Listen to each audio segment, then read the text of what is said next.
Hello everybody, I'm Dan Hardy and welcome to my new show, Fight Tactics. We've just had a banging event in Dubai. We've had a great bunch of finishes and I'm going to talk you through my 3 favorite finishes from the night. And I'm going to start with a really cool guillotine from Luke Trainer. Let me turn to my telestrator. So you can see here, look, he's already got the neck tangled up as he bridged his opponent over. But this is the point where he really starts to put the choke on the neck. You can see him driving with this arm here into the other one, and there's the tap. When we see from the other angle, you can see how he kicks him over. Now pause it there for a second, guys. Look how he throws his leg over the back there. You can see he's got his hands together here and he's controlling the arm of Rob Wilkinson at the same time. Now Rob, of course, he's going to keep scrambling and keep scrambling, but when you see the other angle, you're going to see where the position of Luke Trainer's forearm is. He's trying to push the legs away, but there's the tap. It was too late. The choke was too tight. Pause it there, guys. Okay, you can see him there. As he's rolling over the top, you can see momentum has got the best of him, and he's already caught in this position, this figure 4. His head's in there. There is no air going into his lungs, no blood going into his brain right now. And as he continues to roll over, play it from there, guys. Look at the bridge over, and then you're going to see where the forearm is. You're going to see how tight it is under the neck.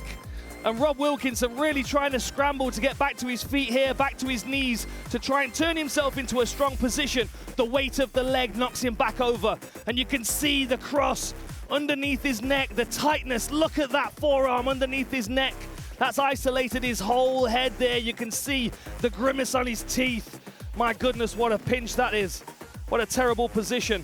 And he tries to push the knee away, but it's right under the chin. There's no way he's going to get out of that. Luke Trainer's got a beautiful cup and saucer grip there with his hands where he's trying to push the choke into the neck of his opponent. An incredible finish there. On to the next one, Isbulayev, an incredible amateur, 29-3, up against a former PFL tournament winner. But look at this beautiful work, takes him down, drives him into the fence, picks his legs up and drags him back, beautiful work.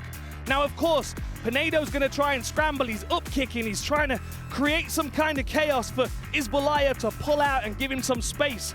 But watch what Isbulayev does. He's going to pass by the legs with a big punch, and then he's going to come down in side control, away, around the legs. Now he's settled into side control. He's got control of the near side leg, and pause it there, guys. Look at what he's doing with this leg, this near side leg here. He's got the shin block over the top of this bicep, which means that Pinedo can't defend his head with that hand. The other hand is stuck on the other side of his opponent's head, so that can't defend him either. And then as we roll it, you're going to start seeing some of these big smashing elbows come down from Isbulayev. Bang, right onto the cheekbone. The arm's still caught. You can see him reaching here. Pause it there for me, guys. Look at that. This is why it's called the crucifix position. Arms trapped, arms trapped. You can't stop anything coming down and smashing you in the face. And of course, Isbulayev can generate an incredible amount. Hang on a minute. Look at the grimace on his face there. A really uncomfortable position, chopping with those elbows. Beautiful work and really, really clever work isolating the arms, keeping them both separated and opening up with those big elbows. What an incredible finish and a huge statement for Isbulayev in his PFL debut. And then we're going to move on to the main event, Usman Nurmagomedov. An incredible finish, but an awesome takedown as well. He shoots in and he runs around head on one side and then he switches to the other, and he's going to pause here for a moment. Pause it there, guys. Now you see this is a bad position. Usman doesn't have the takedown. Alfie's got weight on him. He's got a hand in play as well. But what you're going to see from Nurmagomedov now is he's going to change his direction. He's going to come to the other side. He's going to scoot around his back and watch this movement. It's like a tornado. It whips Alfie to the floor, spins him around, takes his back. Solid work. And then from this position, Alfie's defending his back. Pause it there for me, guys. Roll it on a tiny bit. We get the referee out of the way.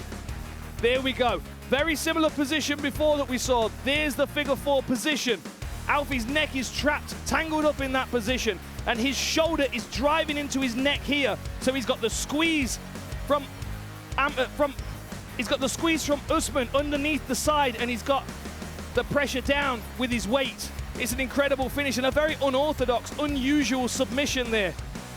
You can see him trying to drive his knee in there. Alfie's trying to hang on, but eventually, as Usman said to us in the post-fight show, he could feel that he was out, and he says it to the referee. Referee steps in and breaks it up.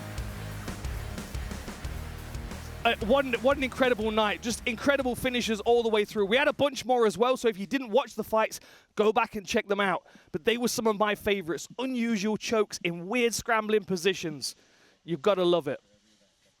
We're going to do this after every event, so make sure you join me after the Madrid show for more Dan Hardy's Fight Tactics. Thank you. I'll see you next time.